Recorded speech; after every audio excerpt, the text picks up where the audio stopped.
Buenos días, a continuación les vamos a presentar el tema de diseño de la investigación no experimentales. Los integrantes son U. Caballero, Raúl Baltazar y Alejandra Malagón Tum.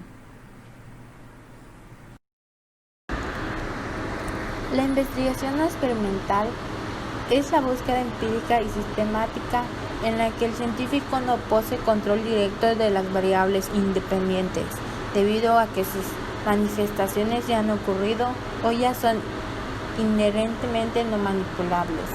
Se hacen inferencias sobre las relaciones entre las variables, sin intervención directa sobre la variación simultánea de las variables independientes y dependientes. Un diseño no experimental es la que realiza sin manipular deliberadamente variables, es decir, se trata de investigación donde no hacemos variar intencionalmente las variables independientes. Lo que hacemos en la investigación no experimental es observar el fenómeno tal y como se da en su contexto natural, para después analizarlos. La investigación experimental también es conocida como la investigación ex post facto, término que proviene del latín y significa después de ocurridos los hechos.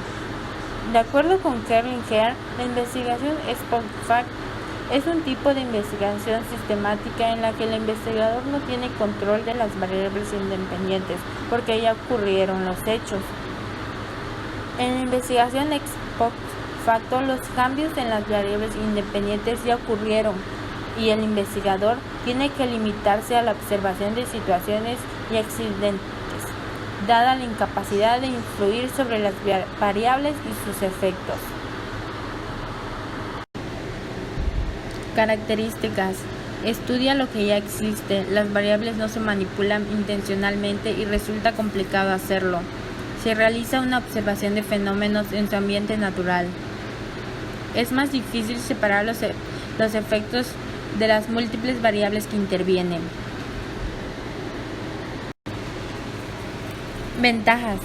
Poco esfuerzo. A veces las investigaciones requieren una obtención de datos corta y superficial, como la que se da en una encuesta. No invasiva. El diseño no experimental tiene una ventaja distintiva en las aplicaciones de investigación en las cuales la participación o experimentación por parte de los investigadores puede ser poco ética. Desventajas. Superficialidad. La naturaleza concisa del diseño no experimental se vuelve una desventaja porque no permite recolectar la información posterior al tratamiento. Probar la correlación. Juntar la información necesaria para realizar un argumento para la correlación entre variables es la parte central de la investigación. Diseño transversal.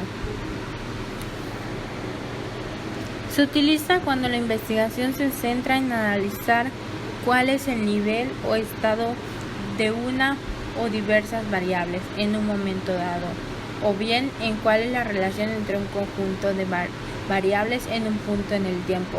En este tipo de diseño se recolectan datos en un solo momento, en un tiempo único.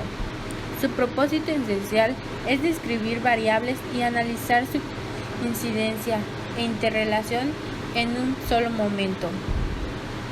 Pueden abarcar varios grupos o subgrupos de personas, objetos o indicadores, y se pueden dividir en dos tipos: fundamentales,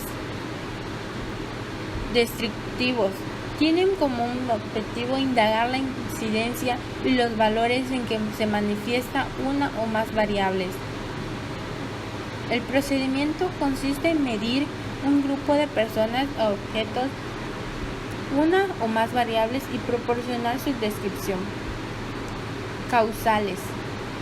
Tienen como objetivo descubrir relaciones entre dos o más variables en un momento determinado. Se trata también de descripciones, pero no de variables individuales, sino de sus relaciones, sean estas puramente correlacionales o relacionales causales.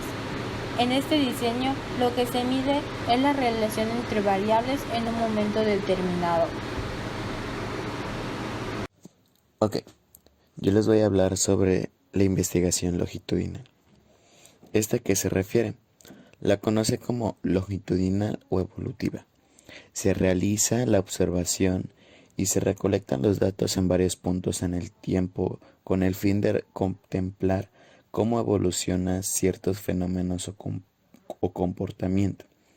En general, lleva más tiempo realizar un tipo de investigación que una investigación transversal.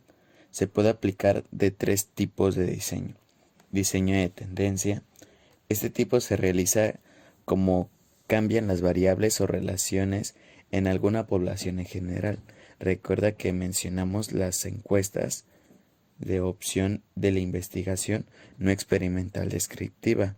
Pues bien, si se realizan las mismas encuestas en opinión en distintos momentos en un lugar de uno, puede transformar tu estudio descriptivo en una tendencia. Por ejemplo, supongamos que quieres saber cómo evoluciona una opinión pública sobre el presidente de tu país durante un mandato.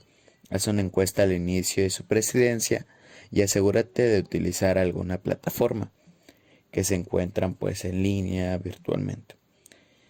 Y después realizas una al finalizar y vas a tener uno de los resultados favorables. Bueno, seguimos con el siguiente, con el segundo diseño de evolución de grupo. ¿Qué analiza? Bueno, analiza los cambios de un grupo cuyos miembros tienen algo en común.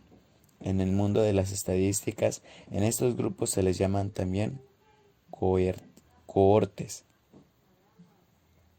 Por lo regular, el elemento común es la edad.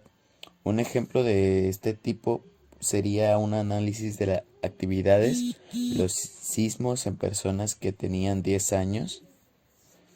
Ocurrió en el temblor de la Ciudad de México en 1985. Se recopilaron datos y se analizaron sus actividades hacia los 5 años empezados en 1986.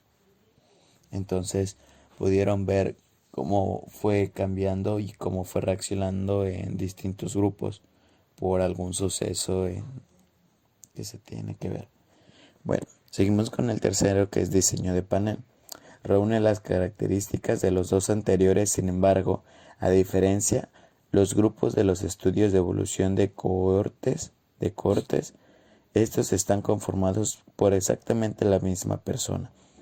En caso en el que podría aplicarse este tipo de estudios es como medir actualmente el compromiso de los empleados de un departamento en específico.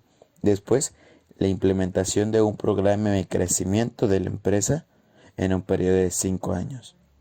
Y así vas a ver los resultados. En conclusión, este tema se me hizo muy interesante porque analiza la realidad y observa la situación. Por ejemplo, ve las reacciones de una persona cuando se llega a enojar. La investigación experimental es sistemática en que las variables independientes no se manipulan porque ya han sucedido. En algunas ocasiones la investigación se centra en analizar cuál es el nivel o estado en una o diversas variables en un momento dado, o bien en el cual es la relación entre un conjunto de variables o un punto en el tiempo. En conclusión, para mí fue muy gratificante entender un poco de eso, porque así entendí que los censos de poblaciones pueden distinguirse con uno de largo tiempo, en el que identificamos a un grupo de personas que pueden ser 5.000 personas en el promedio del 2012, y actualmente al 2020 ya son más de 15.000 o 25.000 personas que están de escasos recursos. Se ve una gráfica muy desnivelada y pues tenemos comprobaciones de cómo los años fue creciendo y la población en ese estado. Podemos ver las afectaciones en algunos registros y sería todo de mi parte. A continuación, para reforzar, les dejaré unos links a unos videos para que ustedes puedan acceder no lo coloco para que no se traba un poquito la diapositiva. Así que espero que les funcione y muchas gracias por prestar atención.